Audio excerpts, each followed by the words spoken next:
Il faut reconnaître que ce qu'on appelait au départ le petit grand homme, en référence à sa taille de 1,59 m, avait avant son AVC de 2013 une main ferme sur la destinée de l'Algérie, un pays vaste mais pas du tout facile à gérer. Il avait fait lui-même le vide autour de lui. Il a centralisé les pouvoirs en déstructurant l'armée pour en faire de simples exécutants et surtout s'est appuyé sur des oligarques et des apparatchiks du système qui n'ont d'abord rien vu venir et qui semblent l'abandonner pour préserver leurs intérêts par un recyclage de l'autre côté de la rampe. C'est inédit, mais lui-même brassant une carrière politique de plus d'un demi-siècle, se dit étonné que la société de son ensemble voudrait s'imposer comme le principal acteur incontournable pour récupérer le pouvoir confisqué par une minorité au nom de légitimité révolutionnaire depuis l'indépendance de l'Algérie.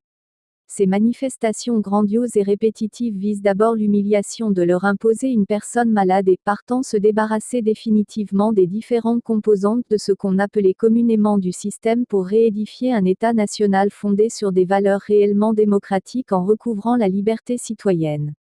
Ce passage, lit-on dans le communiqué des intellectuels, universitaires, journalistes et hommes de culture qui se sont réunis la veille des rassemblements du vendredi 15 mars dans plus de 24 villes du pays dont la capitale elle-même, dont le temps est irréversiblement venu, nécessite une prise en charge réelle et immédiate des aspirations au changement des Algériennes et des Algériens et leur inscription dans une démarche de transformation constitutionnalisable, concertée et consensuelle, mais qui reste réaliste et pragmatique. Le mouvement actuel refuse les intermédiaires politiques qui ont contribué à un moment ou un autre à la construction de ce système et perdent ainsi leur crédibilité. Mais il existe de nombreux acteurs de la société civile qui à la tête des organisations sociétales dans les différents domaines économiques et sociaux comme la santé, l'énergie, le bâtiment, la justice, l'industrie etc., qui peuvent émerger. Contrairement à d'autres pays africains ou même arabes dont le vent du printemps commence à les toucher, dans un pays comme l'Algérie, on ne peut pas se permettre au stade actuel de ne compter que sur du vieux pour changer avec une population à 70% jeune. Il faudrait donc un dosage approprié de ce potentiel d'énergie de la jeunesse avec leurs aînés qui ont une expérience avérée de la gestion d'un État sans être mêlés d'une manière directe ou indirecte à la corruption ou aux aspects suspicieux de ce régime dont on veut en finir avec. Les pôles du pouvoir ne sont plus solides, la défection se constate de jour en jour aussi bien au niveau national et qu'international. L'organisation historique des Moudjahidines dont Bouteflika est lui-même membre, le MALG, l'ancien service du renseignement du FLN, une partie de l'ensemble des corps constitués les États-Unis etc., l'ont abandonné ou du moins ne le soutiennent plus en se rangeant du côté des protestataires. Il ne lui reste qu'une seule voie honorable, celle d'annuler les derniers décrets qu'il vient de signer et de se retirer de la vie politique. C'est à la Constitution de faire le reste avant d'être elle-même remodelée. Le président Bouteflika est à 1000 lieues des réalités algériennes. Coupé de tout et du monde, il garde la main par le biais de son cercle proche. Tout le monde se souvient de la grande kermesse, à la coupole où les organisateurs distribuaient des sandwichs au cachir pour faire venir des gens. Aujourd'hui tout porte à croire qu'on lui décrit les rassemblements hebdomadaires et quotidiens à travers la majorité des villes et des villages du pays comme des foules pacifiques qui se prend pour le peuple afin de s'emparer du pouvoir. C'est probablement dans l'état où il se trouve, visiblement extrêmement fatigué qu'il tente de gagner du temps combien même, sa famille selon des sources crédibles le prépare pour se retirer de la politique le 28 avril prochain et remettre son pouvoir au verdict de la Constitution.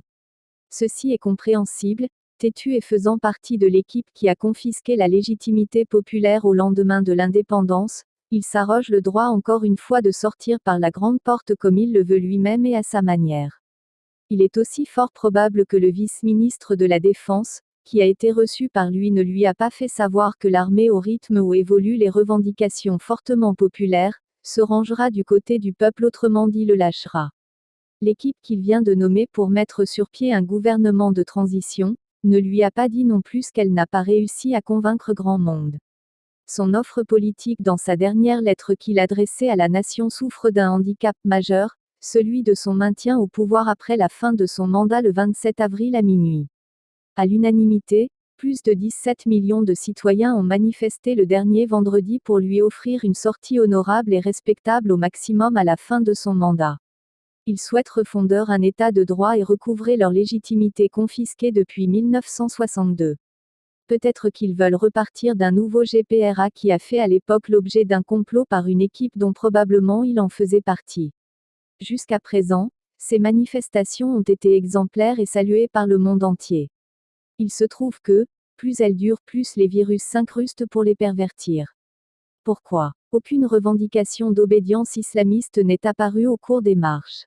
On est loin des slogans tels que « l'islam est la solution » ou « pour un État islamique », en vogue durant les années 1990, lors de l'irruption brutale de l'islamisme sur l'échiquier politique algérien.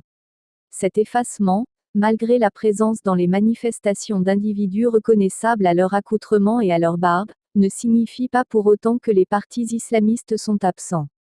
Ils comptent pour leur part sur le temps divin, qui n'est pas le même que celui humain, ils attendent probablement le pourrissement, pour se positionner. Autre problème de la feuille de route proposée, l'absence d'une date pour l'organisation d'une élection présidentielle anticipée. Les travaux de la Conférence nationale indépendante et inclusive qui sera chargée notamment d'élaborer une plateforme pour lancer les bases d'un nouveau système et de fixer la prochaine date de l'élection présidentielle risque de durer dans le temps. Le choix des hommes fait partie des écueils dans la démarche du président. La nomination de Noureddine Bedoui à la tête du gouvernement a été, par exemple, fortement critiquée. Pourquoi n'aurait-il pas fait appel à l'élite politique ou à des personnalités qui n'ont jamais été mêlées à la gestion du pays et reconnues par le peuple comme telles? Auteur: Rabat Reguis.